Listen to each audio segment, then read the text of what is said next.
नमस्कार। ज्योतिषाचार्य च्यानलमा यहाँलाई हार्दिक स्वागत छ। मुहूर्त चिन्तामणि अन्तर्गतको कालहोरा विचार विषयक प्रस्तुति लिएर आज उपस्थित भइसकेको छु। म ज्योतिषाचार्य नारायण प्रसाद निरौला।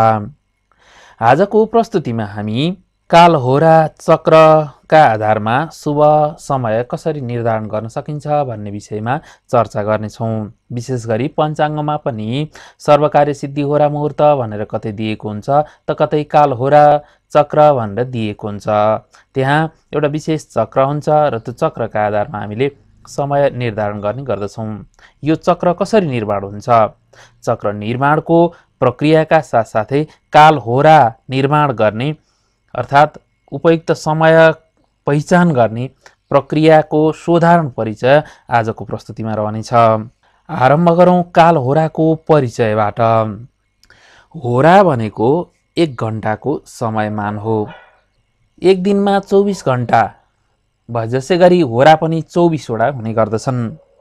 7 ग्रह प्रत्येक दिन 1-1 घण्टाको भोगकालमा हिँडाएर विशेष गरी निर्माण गरिएको चक्र नै होरा चक्र कालहोरा चक्र हो, जसमा 7 वटा ग्रहहरूलाई 1-1 घण्टाको समय निर्धारण गरेर मुहूर्तहरू सोही आधारमा तय गरिएको हुन्छ।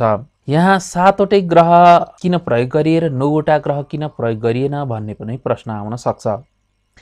हाम्रो आकाशमण्डलमा रहेका पिण्डीय अस्तित्वमा रहेका ग्रहहरू 7 वटै हुन्। राहु र केतु भनेका पात अर्थात् छाया मात्र हुन्। तिनीहरूको बिम्बीय अस्तित्व छैन, अर्थात् भनौँ पिण्डीय अस्तित्व नभएका कारणले गर्दाखेरि विशेषतः 7 वटै ग्रहका आधारमा नै हाम्रा बारहरूको निर्धारण भएको छ र कालहोराको पनि निर्माण सोही आधारमा गरिएको छ र हाम्रा 7 वटा बारहरू प्रत्येक ग्रहसँग सम्बन्धित भएको कारण पनि यही हो। यसको बारेमा मैले बारसँग सम्बन्धित विशेष भिडियो पनि बनाएको छु, हजुरले हेर्न सक्नुहुनेछ। अब यो कालहोरा चक्र कसरी निर्माण गरिन्छ त भन्ने प्रसङ्गमा जुन बार छ त्यही बारसँग सम्बन्धित सूर्योदय कालबाट होरा चक्रको निर्माण गरिन्छ, अर्थात् कालहोरा निर्धारण गरिन्छ। अर्थात् भनौँ सूर्योदय आइतबारका दिन सूर्योदय कालमा सूर्योदयदेखि 1 घण्टाको समयसम्म सूर्यको होरा हुन्छ। मङ्गलबार सूर्योदयदेखि 1 घण्टासम्म मङ्गलकै होरा हुन्छ। त्यसपछि एउटा बुधको एवं क्रमले यो होरा अर्थात् समय, होरा भनेको यहाँ समय भन्नु पनि पर्छ, समय हुन्छ। अब कुन ग्रहको समय हुन्छ सोही आधारमा शुभाशुभ फल हामीले बताउनु पर्छ। यात्रा मुहूर्त आदि कुनै कार्यारम्भ गर्नु पर्दा विशेष गरी हामीले यो हरेक कार्यहरूमा चाहिँ यो विशेष होरालाई पनि जुराएर अन्य मुहूर्त त जोडाउनु पर्छ नै, त्यसमा पनि यो अझ समय त्यो दिनभित्र पनि कुन उपयुक्त समय हो भन्ने पत्ता लगाउनका लागि यो होराको निर्धारण गर्नुपर्छ र शुभ होरामा हामीले कार्यहरू सम्पन्न गर्नुपर्दछ। अब कुन शुभ र कुन अशुभ भन्ने बारेमा पनि विशेष गरी शुभ ग्रहको होरामा शुभ कार्य सम्पन्न गर्नु लाभदायी हुन्छ भने अशुभ ग्रहको होरामा अशुभ हुन्छ। त्यस कारणले गर्दाखेरि यहाँ शुक्ल सप्तमीदेखि कृष्ण पक्षको सप्तमीसम्मको चन्द्रमालाई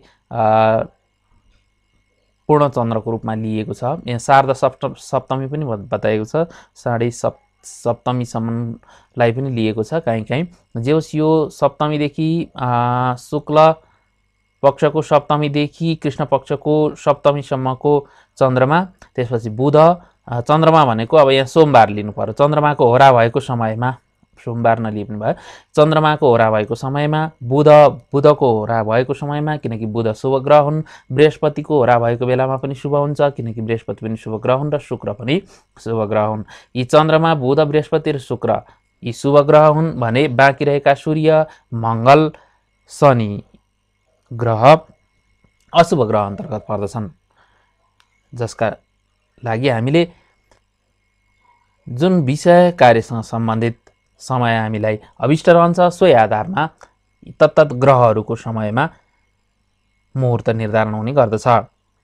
यसरी हामीले कालहोराको बारेमा हामीले जान्न सक्छौँ र पञ्चाङ्गमा पनि यो निर्माण गर्ने प्रक्रिया त दिएको हुँदैन, कहीँ कहीँ दिएको पनि हुन्छ र त्यसमा कुन कुन समयमा कुन कुन होरा हुन्छ भन्ने कुरा एउटा होरा चक्र दिएको हुन्छ, सोही आधारमा हामीले हेरिरहेका पनि हुन्छौँ। आज हामी यसको त्यो चक्र कसरी निर्माण हुन्छ र त्यसको शास्त्रीय प्रमाण के छ र मुहूर्त चिन्तामणिमा के बताएको छ, हामी मुहूर्त चिन्तामणिको आधारबाट आज यो विषयमा चर्चा गर्दैछौँ।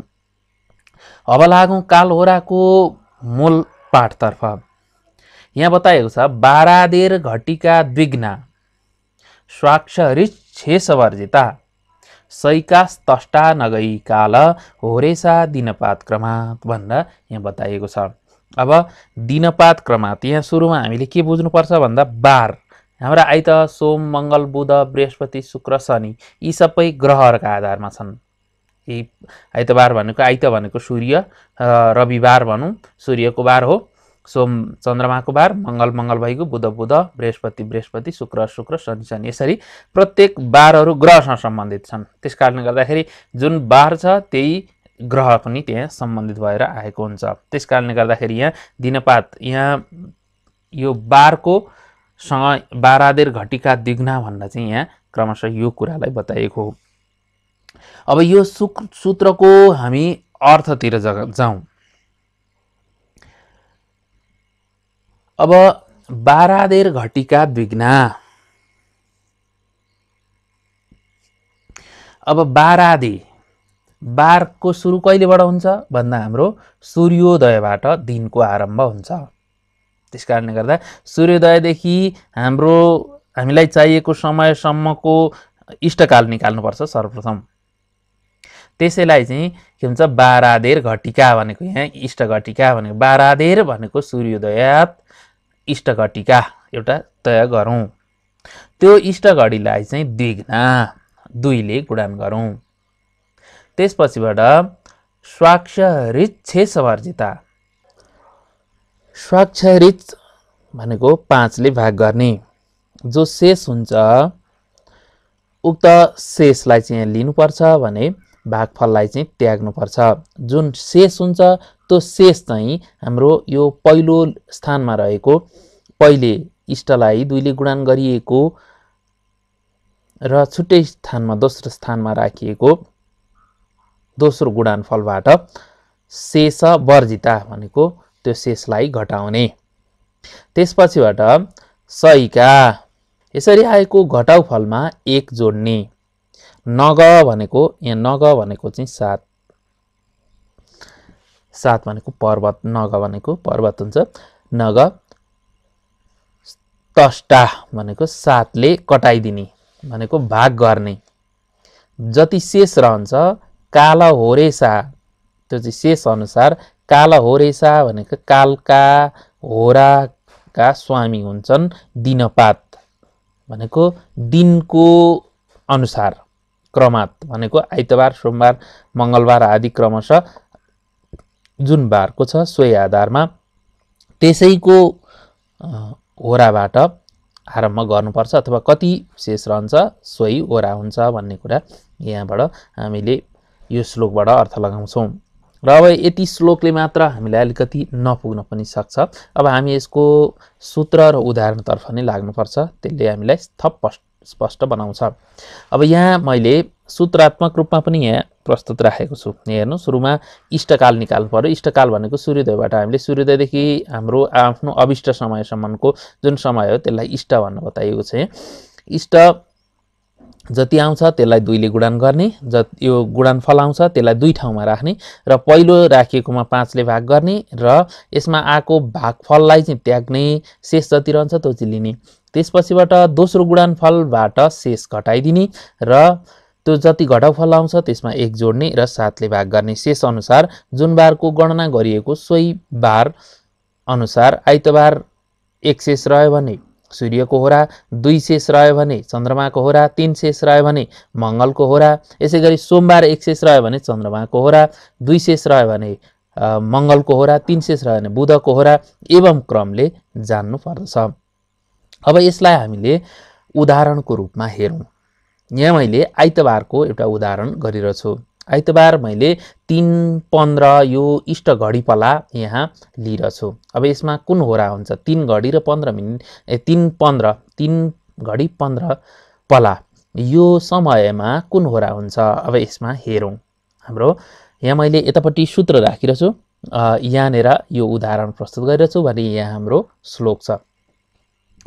अब हेरौँ, हाम्रो आइतबारको हाम्रो गणना चलिरहेको छ, जसमा चाहिँ हाम्रो 3:15 के छ? इष्टकाल छ। सूत्रले के भन्छ? इष्टलाई 2 ले गुणन गर, 12 आधेर घटिका द्विगुणा। त्यस कारणले गर्दाखेरि घटिकालाई 2 गुणा 2 ले गुणन गऱ्यौँ। यहाँ 3:15 लाई 2 ले गुणन गर्दा 3 दुना 36 भयो। अब दुई ठाउँमा राख्नु पर्यो। एक ठाउँमा यहाँनिर मैले राखेँ, यहाँनिर 36, अर्को ठाउँमा यहाँनिर 36, दुई ठाउँमा राखेँ मैले। यसरी दुई ठाउँमा राखौँ। त्यसपछिबाट 12 आधेर घटिका द्विगुणा।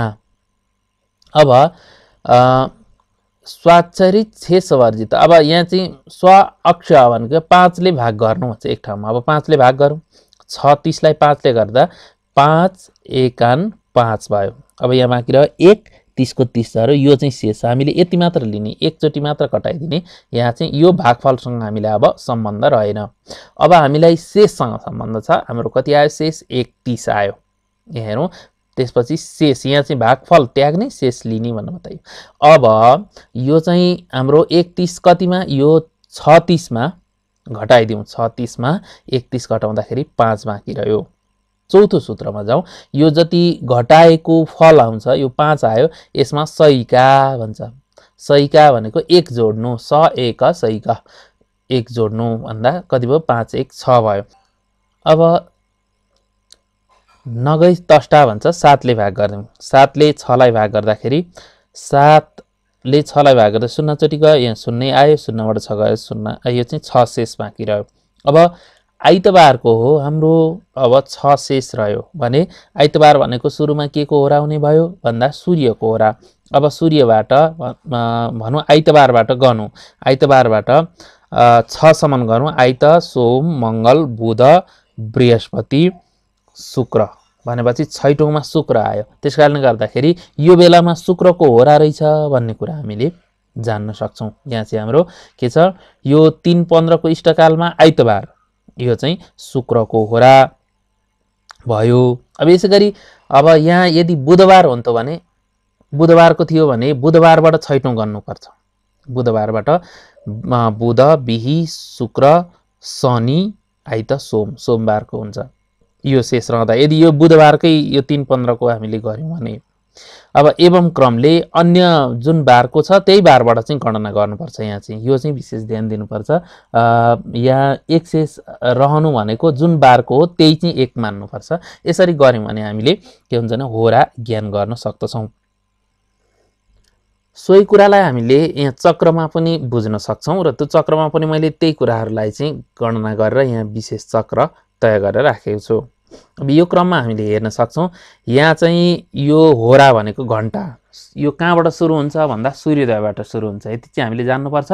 सूर्योदयदेखि 1 घण्टासम्म सूर्य, यो चाहिँ आइतबार भयो भने सूर्यको होरा, सोमबार भयो भने मङ्गलको होरा, वा सोमबार सोम अर्थात् चन्द्रमाको होरा, मङ्गलबार भयो भने मङ्गलको होरा, 2 शेष रहँदाखेरि मङ्गलबार यो सूर्यको होरा। एवं क्रमले यो हामीले जान्नुपर्छ। यहाँ चाहिँ सूर्योदयबाट जोड्नुपर्छ, सूर्योदयबाट 1 घण्टा जोड्ने। एवं क्रमले यसरी पनि हामीले यो छोटो रूपमा पनि सहज तरिकाले पनि यसरी पनि जान्न सकिन्छ।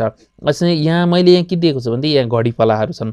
यहाँ घडीपला यो 2:30 घडीसम्म चाहिँ, अब यहाँ 1 घण्टा हुनका लागि कति घडी हुन्छ? 2:30 घडी हुन्छ। यही कुरालाई यहाँ मैले यता 1 घण्टामा दिएको छु भने यता घडीपलामा दिएको छु। हामीलाई जुन सहज हुन्छ त्यो तरिकाले हामीले कुन समय कुन ग्रहको रहेछ भन्ने कुराहरू हामीले थाहा पाउन सजिलो होस् भन्नेको लागि मैले यहाँ यो 2:30, 5, यो 7:30, यो चाहिँ क्रमशः के हुन्छ? 2 घण्टा। अब यहाँ चाहिँ 1 घण्टासम्म, यो 2 घण्टासम्म, यो 3 घण्टासम्म, 2 देखि 3 सम्म, अब यसरी जोड्नुपर्छ। यहाँ यो चाहिँ हामीले ध्यान दिनुपर्छ कि के छ? पहिलो भने 1 घण्टासम्म 6 बजे सूर्योदय छ भने 6 देखि 7 बजेसम्म चाहिँ सूर्यको होरा हुने भयो। फेरि 7 देखि 8 सम्म शुक्रको हुने भयो, आइतबार।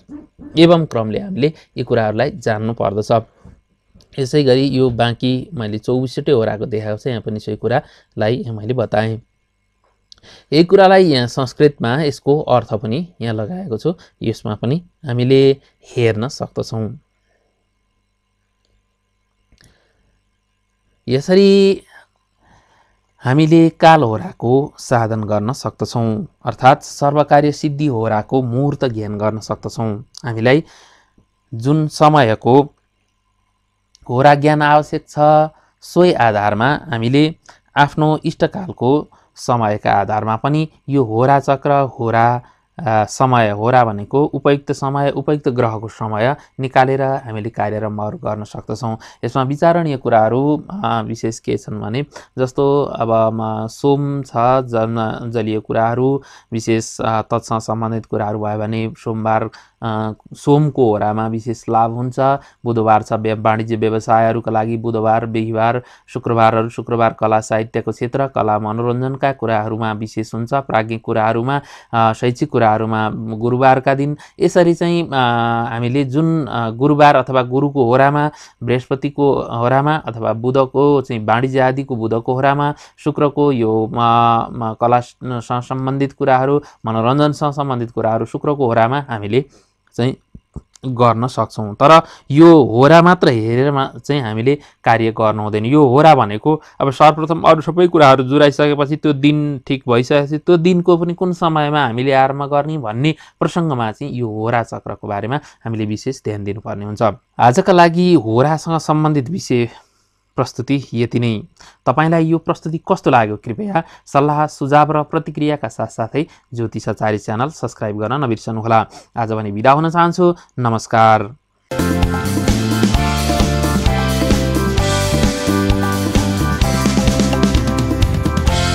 ज्योतिषाचार्य ज्योतिषा वादते तमन्